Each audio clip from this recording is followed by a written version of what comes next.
وهو كاس وحوها فنان كويني عبد النور الله له يفنان الدويني حبيبي بالبلاف بايا إذا حلكدي جابودا حلقة بدح وحاجة فردية داديه برنامج أرمها بلشدة أحمد أفرح oo mar walba nooga barataan inuu sabti walba nooga barataan inuu daadihiyo barnaamijkeena arrimaha bulshada farsamada yaqaanka waxaa noo jooga Xuseen Calasow Axmed Afrax ku soo dhawow barnaamijkeena arrimaha bulshada oo galab walba noo daadihiso saacad markay tahay xilligan oo kale aad iyo aad u mahadsantahay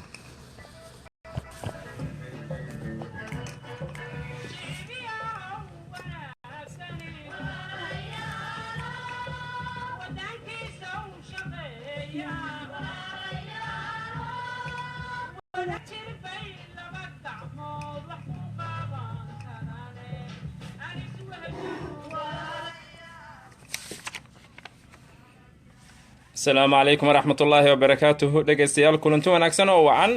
waa barnaamijkeeni arrimaha bulshada iyo ganacsiga oo sabti walba xilligan oo kale aad ka dhegeysataan raadiyo Soomaali weyn dalkan Sweden qaasatan magaalada Göteborg barnaamijkeena maanta wuxuu ku saabsan yahay arrimo ku saabsan dhanka ganacsiga qaasatan shirkadda Banaadir Cargo oo maanta marti inuu yahay Xarbi Nageeye oo ku magac dheer Yaasiin حربي waxaad ku soo nabaadaa barnaamijka arrimaha bulshada iyo ganacsiga raadiyo Soomaali weyn Axmed Farax waa maanta martiqaadka ugu sameeysan barnaamijka bal dhageystayaashana dhageysanaya Yaasiin ama Xarbi bal fahamsi bil shirkadda Banaadir Cargo waxyaabaadka ay qabato maxaa kamid ah iyo aas-aasayaashii iyo waqtiyadii la aas-aasayba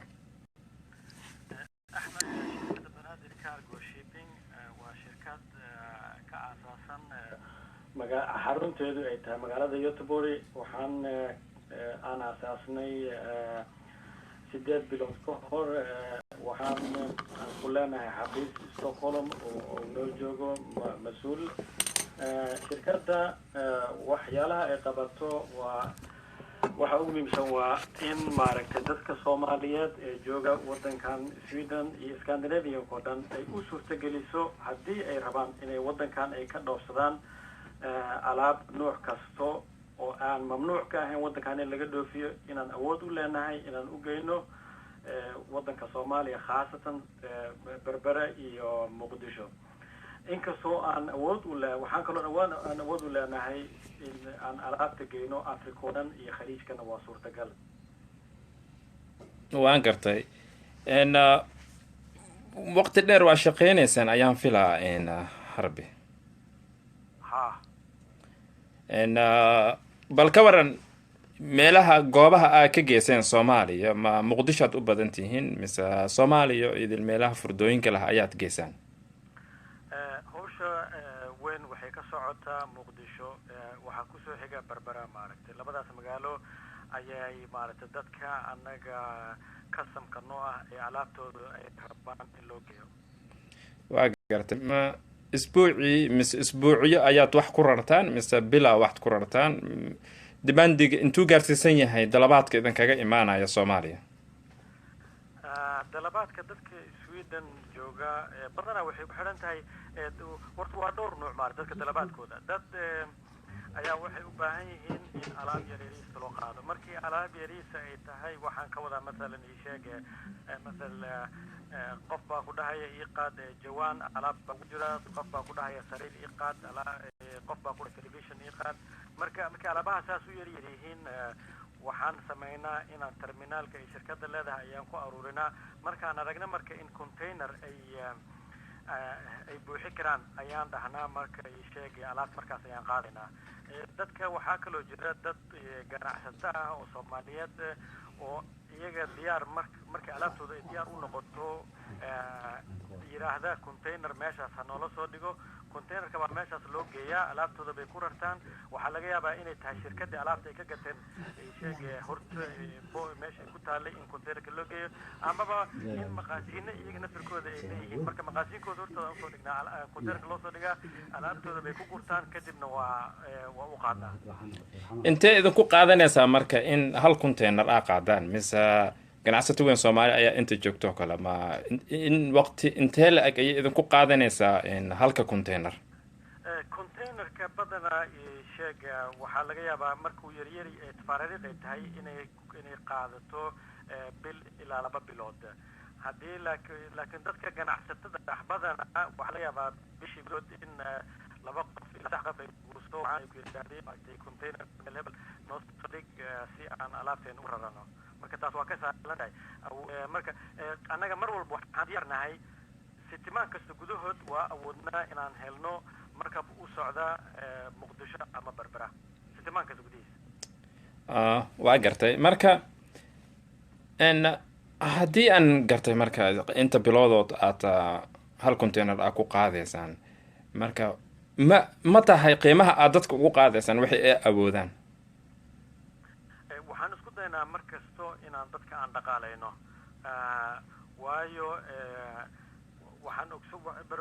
problemaad mararka qaar ayaa jira oo dhinaca khaasatan Soomaaliya iyo containerka baxaya Europe amba khaasatan ninka Scandinavianka Soomaaliya muddo badan waxay ahayd wuxuu ahaa maaragtay wadan burburay oo aanan maaragtay dekedaheedana aan laga shaqeynin ama haddii laga shaqeeyo amaan uu jirin oo waxa dadka markii shirkadii maraakiibta ayaa waxay aamineen maaragtay muddo yar ka hor inay Soomaaliya ay tahay meel aan wax loo diri karin amaba aan wax lagu aamini karin taasna waxay keentay in markii aad tiraahdid maaragtay containerka waxaan u baahanahay in la geeyo berbera ama muqdisho barayska laga qaadayo inuu yahay double haddaad u fiirisid container u socdo West Africa dadka hadduu socdo badal lago sheegay Nigeria oo kaleetood amaba Cameroon amaba Morocco kaleetood containerka Soomaaliya markas waa ka qaalisan yahay waxa keentana waxay tahay ganacsi badan oo Yurub ka socda u socda khaasatan Soomaaliya ayaa yar laakiin anaga markas waxaan isku daynaa inaan barayskii aan jabino oo aan shirkadihii aan isku dayno inay dadka ay inkastoo volume-ka Soomaaliya uusan badnayn haddana in hoos loo maxaa la yidhahdaa sheegaya barayskii hoos loo dhigo waa gartay marka qofka rabo kale inaad maanta magaaladan Göteborg alaab ugu qaadana oo review tusaale oo kale caasimadda inaad u geysaan qarash meeqa ka qaadanaysaan مثلا يشاك هدي وح كونتينرك مركي للرأيو أو تفريغ تهي وحلو عبرة أما وحلو قذا وحلي هذا كوبيك متر مركي كوبيك متر ك مر والبا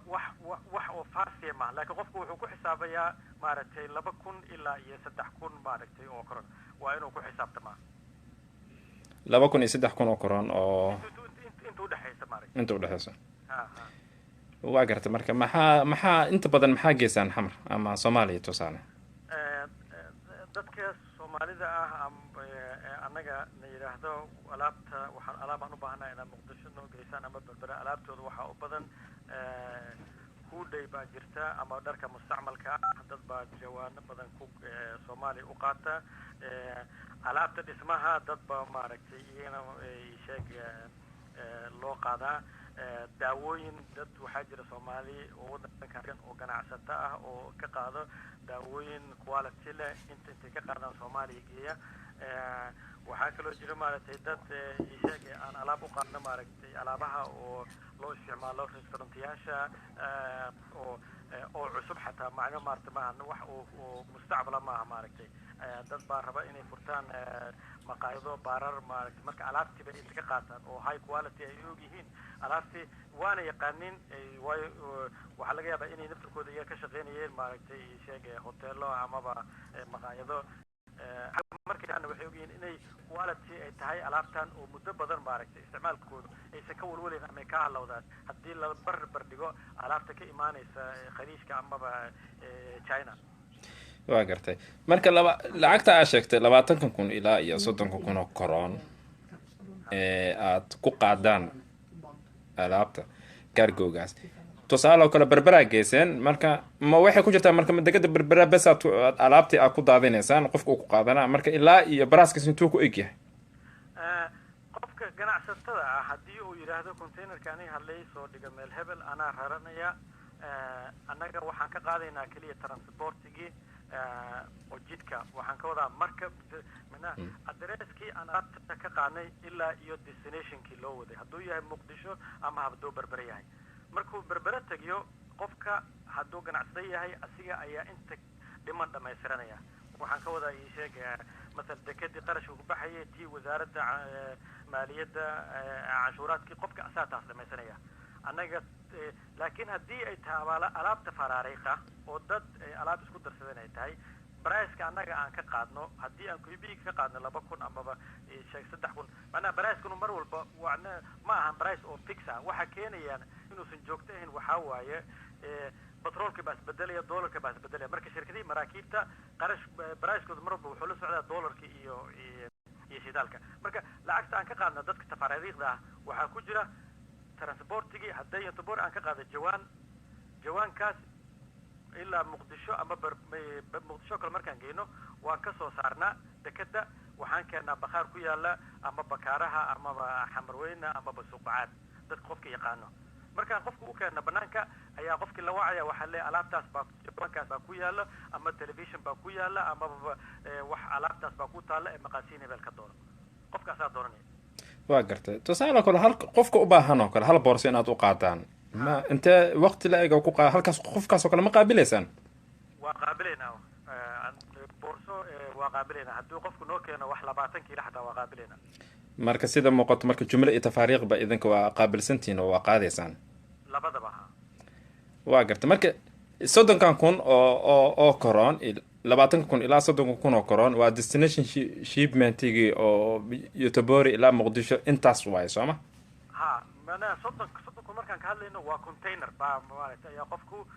dadka ganacsadaha ayaa taas maaragtay dhiiba laakiin dadka tafaariiqda waa 2,000 ilaa 3,000 oo koron waa gartay xafiisyadiina xaguu ku yaala dadka sidee idinkula soo xiriiraan telefoonna baan leenahay waxaan kaloo leenahay xafiiskeenan wuxuu ku yaalaa Gothenburg waa gartay marka sida hadda muuqato waa waxaad ka shaqeysaan oo aad cargo-giina aad alaabta ka qaataan aad Africa u geysaan waxa waaye Sweden bes waa Sweden maaragtay dadka nala soo xiriira badankood waa Sweden waa jiraan dad iyagana nagala soo xiriira Denmark iyo Norway haddaba maaragtay waxaa jira container iyo baabuur aan ka rarayno Yotobori laakiin waxay ka imaanayaan dad alaabtoo dhan waxay ka soo socotaa waa Norway marka taasna waa suurtagal qofku asaa xuduudka soo marsiisanaya markuu inta keeno ayaa anaga mas'uuliyadda kala wareegaynaa ayaan u geynaynaa destination meesha uu rabi waa gartay marka qofku u baahan oo kale maanta tusaalo anoo kale inaad ii qaadaan rabaa alaabteediina xafiiskiini miyaa geeyaa sidee bal fahamsii bal maxay ahaato Yaasin saaxib Axmed qofka markuu nala soo xiriiro waxaan markuu horeys waxaan horta u baahannahay inaan ogaano alaabta loo qaadayo nuucay tahay مثلا hadduu yiraahdo baabuur hadduu rabiyo in loo qaado waxaan u sheegaynaa inaan informationka looga baahan yahay inuu noo soo diro si baabuurka suurtagal u noqoto in laga dhoofiyo Sweden sababtoo ah baabuurku socon mayso in inta la keeno markabka hore laga saaro waxaa loo baahay documenti waxyaalaha qaar in la dhameeyo marka waxaan weydiinaa qofka informationka aan u baahanahay haddaan ka soo qaado baabuur kale marka markii containerka waqtigiisa markuu soo dhawaado ayaan waxaan leenahay baabuurka keen terminaalka ee shirkadda leedahay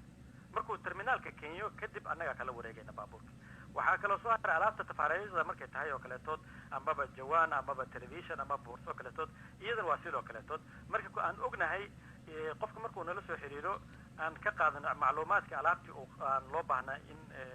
u baahnaa in loo qaado ayaan waxaan idhahnaa waa laba mid inaan idhaahno mataqaana hadda alaabaha aan hayno ma dhamma ma fara badna waxaan u baahannahay inaan siisaa sitimaan 2 sitimaan kadib aan kula soo xiriireynaa marka aan aragno marka inaan hayno custom badan oo alaab buuxin karta container ayaan waxaan leenahay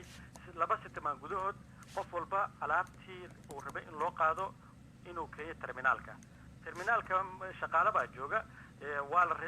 alaabta waa laga qaabilayaa magac iyo warqad baa la siinayaa cadeyna in alaabta laga qaabilay kadibna containerkii baa meesha keenaynaa ayaan annaga raraynaa qofku marka wax asiga looga baahan yahay aan ahayn alaabta inuu deliverygi inuu keenyo ayaa unbaa looga baahan yahay terminaalka haddii xitaa loo baahdane waxaan dadka dhahnaa haddaadan suurtagal ku ahayn inaad keento terminaalka oo ay tahay Yotobori dhexdeedoo kaleetood inaan gurigiisa u tagno aan alaabta ka soo qaadno annaga waa gartay ma jiraan dad aan Soomaali ahayn aad alaab u qaadaan haddii jiraanna ilaa waa dalalkee meelaha aad u geysaan shirkadda aniga branchiga africa baan aniga qaabishanahay laakiin shirkaddu waxay leedahay waxay awood u leedahay in africa oo dhan la geeyo iyo khaliijka dadka ugu badan soomaalidu waxyaalaha qaar hadda waxaan dareemayaa inay ku cusub tahay laakiin haddaad fiirisid dadkan ka yimaado west africa waxaa jira ganacsato ah oo west africa oo each week hal qof aan ogahay aniga mataqaana group aan ogahay sitimaankaas container bay raraan waxaynu u raraan mataqaana amba waa Nigeria amba waa Cameroon amba waa Ivory Coast amba waa Gambia sitimaankaas hal container Soomaalida sidaas ma tahay marka maya maxaa kale fay waxaa laga yaabaa inaysan ogsooneyn door dagaalkii sokeeye muddada socdana door buu ka qaatay in dadku Soomaaliyeed aysan waxyaalaha qaar aysan fahamsaneen dadka Soomaalida qaar baa ma fahamsaneenba Sweden baa alaab laga qaadi karaa ayaa la geyn karaa Muqdisho ama Berbera dad badan aan fahamsaneen waa garta marka adigoo oo aad dhegeystayaasha u faahfaahinaysa shirkadiina Banaadir Cargo Soomaalida inta badan maxaa u qaadaan maxay u badan yihiin Soomaalida inay Sweden ka qaadaan ee dalka geeyaan Soomaalida inta badan ay qaadaan waa marka sida hore aan u yiri waa dharka mustacmalka Soomaalida waa qaadaa dad ganacsatada Soomaaliya oo daaweyn qaadana waa jiraan alaabta dhismahana waa qaada markaan alaabta dhismaha waxa ka hadlay waxa kamid ah alwaaxdii iyo baa kamid ah maaragtay iyo dhagaxa dhulka la dhigo kala tood iyo ama mutaleelaha ay Soomaalida u taqaano dad baa qaada maaragtay laakiin waxaan arkaa dadkan kala tood ee wadamada kale ka yimid waxyaalo kale oo badan bay qaadaan waa garta marka adiga maanta qof Soomaali ah tahay Soomaalida in horumartana nabi in businesskaaga ee dan ugu jirto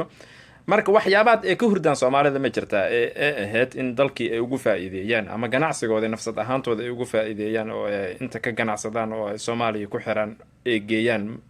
waxyaabaadkaas ma jiraan oo Soomaalida ay ka hurdo waxyaalaha Soomaalida ay ku hurdo waxyaalo badan baa jira oo Soomaalida ay u baahan yihiin inay fahmaan inay suurtagal tahay in laga sameeyo ganacsi مثلا هداد في سيد ودن كصوماليا وودن بيرو يودن مارتي محلي هذا بدن له وجناعسي محلي كلون يوح خيرات بدن وبدل اللي هليو مثلا ودن كان سويدن وودن أسيجنا مارتي جناعسي ودن بيرات بوسيو يهاي إنك صور لقب بديو بيرها هدادو في ودن ماذا كلا لكن هذا وودن برودكشن كبيرها هير كجاري dhinaca badana maaragtay waxa sidoo kale tood marka hadii dadka Soomaalida ay fiiriyaan waxyaalaha alaabta loo isticmaalo ama qalabka loo isticmaalo ama malaay dabatada malaayga lagu daban lahaa ama doomankii ama matoorkii ama firintijeeradii oo malaayga ama kalluunka wax walba ma taqaana lagu kayd garay lahay waa ganacsi anaga laakiin waxa laga yaabaa in Soomaalida u jeedin Sweden baa laga helayaa qofku waa raadin karaa tii beerahan waa sidoo kale tood alaabta beerahan sidoo kale tood nuucyo badan baa jira Soomaalida laakiin waxa laga yaabaa inaysan wali aysan fahamsaneen mesela haddaan arko nimanka dadka Afrikaanka ah waxay qaadaan cagafyo waxay qaadaan oo kala nuuca asigi spare part bay qaadaan cagafafki waxay qaadayaan sheeg qalabka dabada looga xiri lahay waxay qaadayaan kii mataqaana sheeg lagu abuuri lahay waxay qaadayaan sheeg alaabta bacriminti waxyaalo badan bay qaadaan waa gartay waa tahay marka ma jiraan marka ma dhici kartaa in qof Soomaaliya joogo in uu Sweden wax keeno cargo arintiina taas shaqadiina ma ku jirtaa kuma jirto maarta Ahmed sababtan waxay tahay Europe markaad wax keenaysid regulationkeeda aad buu u difficult u yahay haddana wadamadan Scandinavian-ka waxa laga yaabaa waxyaalaha qaar ee wali aysan u furreyn marka Afrika ka soo qaad ama dunida kale ka soo qaastan Afrika oo Soomaaliya kale tood inta keen maaragtay waa adag tahay waa gartay wax kale oo ziyaado aan ku weydiino oo sheegays ma jirtaa Yaasiin waxaan kaloo rabay inaan u sheego Ahmed oo dadka Soomaaliyeed مثلا dad waxaa jira waxyaalo badan oo wadankan mustacmala oo laga yaabo Soomaaliyana inay qiimo ay ka leeyihiin ama qofku uu ka ganacsan karo hadda waxaan sheegay dharkan oo hudayda مثلا waxaa suurtagal ah مثلا waxaan arkay maalmaha kamid ah yar ka yimid Nigeria wuxuu alaabtu qaadayay waxaa ku jiray bakeeriyo iyo saxaman marka waxaan weydiiyey marka bakeeri iyo saxan maarta xageed u wadaa markaasuu yidhi aniga waxba iguma fadhiyaan halkii saxan baa waxaa laga yaabaa yidhi hal koron ka yar inuu uga fadhiyo waa mustaqbal marka wuxuu yidhi sheega haddaan waddankayga geeyo makula tahay yuu yidhi mataqaanaa inaan hal koron ku weynayo ama laba haddaa xataa ku daro macnaha hal koron mar haddaan ka dhiga xataa makula tahay inaan ka weynayo yidhi waa xaqiiqo waa run waxba macnaha sideed saxan baa $1 noqotay marka qofkii soo u fikiraya haddaad fiirisid waxaa laga yaabaa qofka Soomaalida inuu ku fikirayo maaragtay ganacsiga meesha dheer ha ka raadina meel dhow buu yaalaa waa gartay marka waxaan ilaa dadka Soomaaliyeed ha indha furaadaan waxyaalo badan oo waxaa jira waddankan ama mustaqbal ah ama bal xaraash lagu heli karo waddankii markaa geysidna wax kuu noqonaya laakiin haddaan ka dhex galo Yaasiin dhar cilis qof Soomaali qaaday oo ama wixii aan loo garan jiray oo ahaa hudey in Muqdisho uu geeyo tusaale oo kale ama berbere uu geeyo oo aad ka qaadataan 20,000 ama 30,000 qofkii marka muxuu soo ku ganacsanaa ku sheeg waa runta waa su'aalaha bacda barbeesha ku jirta laakiin marka aan dhahayo 20,000 marka container laga buuxiyo dhar hudey container marka laga dhuuxo la hudaya waxa laga yaabaa inay ku jirto 10,000 oo shay 10,000 oo shay maana maartay jawaanka lacagta laga qaadayo ma badna jawaanka waxa laga yaabaa qarashkii ku soo aaday container jawaan inuu noqoyo maxaa la yiraahdaa ishaga kun koran ala مثلا marka jawaanka hadii kun koran qofka ay ku jirto hadii kun koran doo ka bixiyo oo qarash ah Soomaaliyana markuu geeyo ay ugu jirto marka ka soo qaadee 100 shay halkii shayna uu ka bixiyo $1 ma fahmaysaa marka mana hadii wixii la fiiriyo guud ahaan fiiri hal hadaad fiirisidna waxaad arkaysaa maaragtay ganacsigu inuu yahay wax suurtagal ah marka mana 20,000 waxaad u qaybinaysaa container oo dhar laga buuxiyo laga yaabo markii inay ku jirto 10,000 ama 20,000 oo shay ama maartay 5,000 oo funaanad 5,000 oo sheeg oo shaati 5,000 oo surwaal macnaha saas camal 20 qofood oo kale oo hadda 20 bundud wadato containerkiina wuu qaadaa sama waa qaadaa ha ama ka badan u qaadaa container ku maartay sheeg 20 jawaan ma wuxuu qaadaa ilaa iyo 70 jawaan u qaadaya waa gartay marka hadda kale youtubeur xagee ka degantiin qofkii maanta idin baahan in uu idinla soo xiriiro u baahan inuu halkaan wax uu ka qaato Soomaaliya uu geeyo bartale idin kala soo xiriirayo waa xagee YouTube waxa way waa habis waxaan ku leenahay hiisingena ku leenahay maartay oo youtubeur marka maxay sheegay waxaan ku sii hayaa telefonkii maartay oo shirkadda ayaan ku soo qabanaya maartay waxa waa tahay marka guntii gabagabadii Yaasiin waqtiga oo kaabiga nagu hayo 1 daqiiqo maxaa ku soo gabagabeynaysaa waxaan ku soo gabagabeynayaa maaragtay ummadda Soomaaliyeed ee u baahan in maaragtay Soomaaliya wax loo geeyo baan u nahay inaan dadka aan soo dhaweyno oo aan u sameeyno service fiican waxaan kaloon diyaar u nahay inaan wax walba oo caawinada oo inooga baahan yihiin inaan u sameeyno ama price ha noqoto ama ba sheega waxaan experience aan dheernahay aan u sameeyno waxaan kaloon dadka Soomaaliyeed aan ku waanihaya ama aan ku baraarujinaynaa in ay suurtagal tahay in Sweden waxyaalo badan oo ay dadku isleeyihiin maaragtay waxba maahan inay Soomaaliya wax ay ka yihiin mataqana iyo waxaan kaloon dadku u sheegay hadootana aan iloobina dadku sheego qofkii Soomaaliyeed ee maanta raba inuu Soomaaliya u guuro ama ba 6 bilood ku maqnaado oo reerka raba inuu xaq u wado diyaar u nahay inaan alaabtii aan street for talk ama la u noqono oo alaabtii oo sideeda gurigiisa oo dhan intaan u qaadna aan Muqdisho u geeyno wax kasta oo ugu dhex jiro gurigiisa waata aad iyo aad u gartay waxaan filayaa in dhageystayaal badan oo jeclaa in ganacsiyo badan lacagtii awood inay u haayeen ee ku ganacsan lahaayeen laakiinse connection la'aan Soomaalida ka dhex jirto duruufo badan ay ku kaliftay in muxuu ah lacagtoodii ay iska heesaan in dad badan ay kula soo xiriiri doonaan ayaan filayaa Yaasiin oo ganacsigaas u baahan aad iyo aad u mahadsantahay dhageystayaal barnaamijkani arrimaha bulshada iyo ganacsiga oo xilligan oo kale aadna naga barateen inaad ka dhageysataan raadiyo Soomaali weyn magaaladana Youtuberi maanta intaas ayuu inoogu eg yahay oo uu martin nagu ahaa Yaasiin Nagaye sidaas iyo nabadgelyo. kaasi wuxuu ahaa axmed afar xanood daadihinaya barnaamijkeeni maanta bulshada haddana waxaan ku guda jirnaa barnaamij